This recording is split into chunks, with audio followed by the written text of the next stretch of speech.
Hey everyone, today we're reading Mark chapter 2, part 2. We're going to be in verses 18 to 28, but specifically we're going to be focusing on the first part of this section of verses, but I encourage you to read all of the verses. It's incredibly powerful, so do that on your own as well.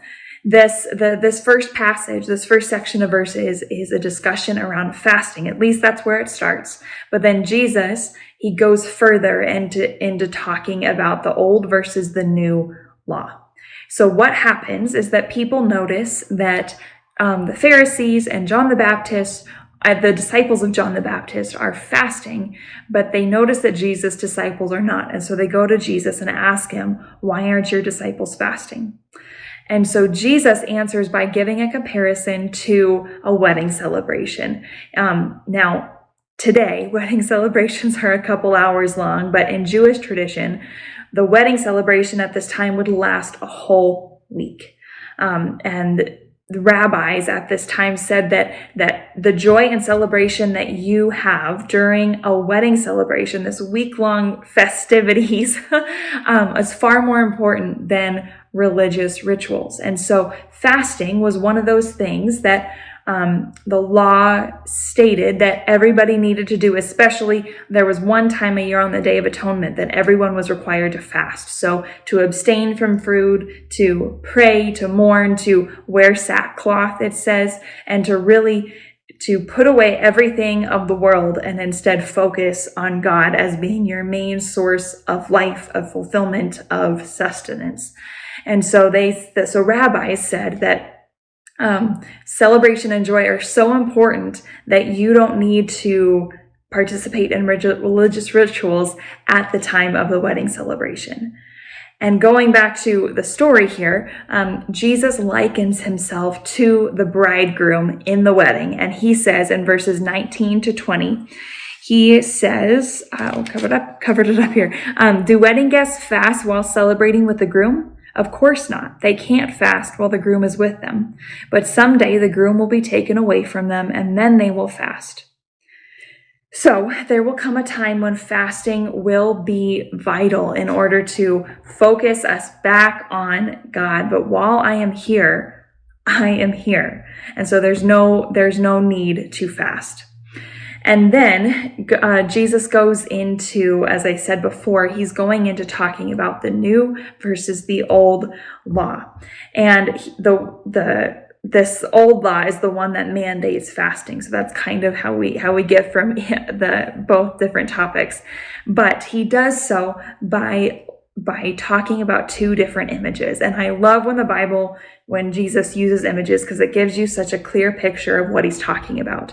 And in verses 21 to 22, he talks about these images. He says, besides, who would patch old clothing with new cloth? For the new patch would shrink and rip away from the old cloth, leaving an even bigger tear than before. And no one puts new wine into old wineskins, for the wine would burst the wineskins, and the wine and the skins would both be lost. New wine calls for new wineskins. So I think you can imagine the cloth example, but the wineskin, just a little bit of a background on it.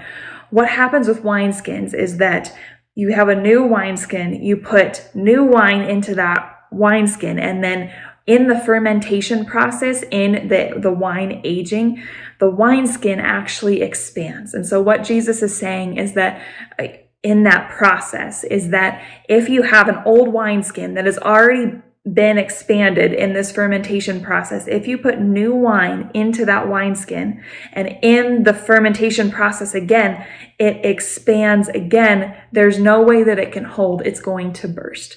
And so he's saying these examples by showing that this new way of life that he has come to talk about, that he is calling people to, is completely different than the old way of life, than this old law. The old law had its purpose. God had a plan to use that to bring people to him.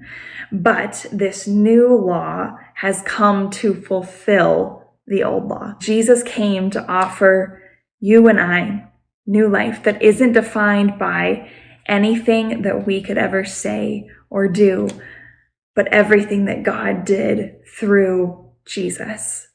And so this new versus old way of living, Jesus came to give this new way. And that's a way that just leads to this abundant life that we don't have to worry about the checklist of things to do, but instead focus on Jesus' death and resurrection that proclaimed victory over sin. Let's live according to that new way of life. Let's rejoice in God's free gift of grace, and in the new life that we have available in Jesus. Grace and peace to you today. I hope that you have a great day, and I'll see you next time.